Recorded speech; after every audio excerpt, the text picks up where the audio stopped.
मंडळी, तुम्ही जर लक्ष देऊन जर बघितलं तर इथं तुम्हाला काहीतरी पिवळसर रंगाची पावडर दिसत असेल.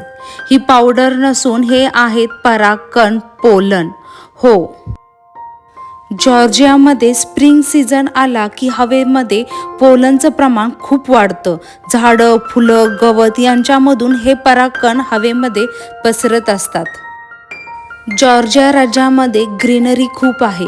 इथं पाईन, ओक आणि ब्रीजची झाडं खूप मोठ्या प्रमाणात आहेत. ही झाडं स्प्रिंग सीझनमध्ये खूप परागकण हवेमध्ये सोडत असतात. त्यामुळं स्प्रिंग सीझन आला की या काळामध्ये फुलं उमलतात आणि रिप्रोडक्शनसाठी पोलन रिलीज करतात. त्यामुळं हवेमध्ये पोलनचं प्रमाण खूप वाढतं. वाऱ्यामुळं हे पोलन सगळीकडं पसरतं.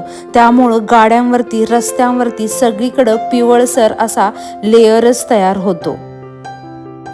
पोलनमुळं सगळ्यात जास्त त्रास होतो तो ॲलर्जीचा. यामुळं शिंका येणे, डोळ्यांची जळजळ होणे, डोळे लाल होणे, डोळ्यातून पाणी येणे, तर काही लोकांना अक्षरशः श्वास घ्यायला सुद्धा त्रास होतो.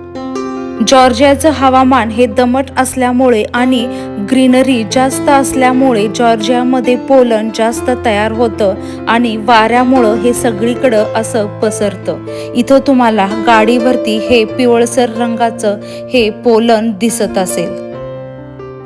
त्यामुळं जॉर्जियामध्ये स्प्रिंग सीझन आला की तुम्हाला सगळीकडे असा पिवळ्या रंगाचा लेयर दिसेल. निसर्ग हा सुंदर आहे, पण कधी कधी थोडा चॅलेंजिंगही असतो. जॉर्जियामधलं पोलन हे त्याचंच एक उत्तम उदाहरण आहे. पुन्हा भेटूया एका नव्या व्लॉगमध्ये.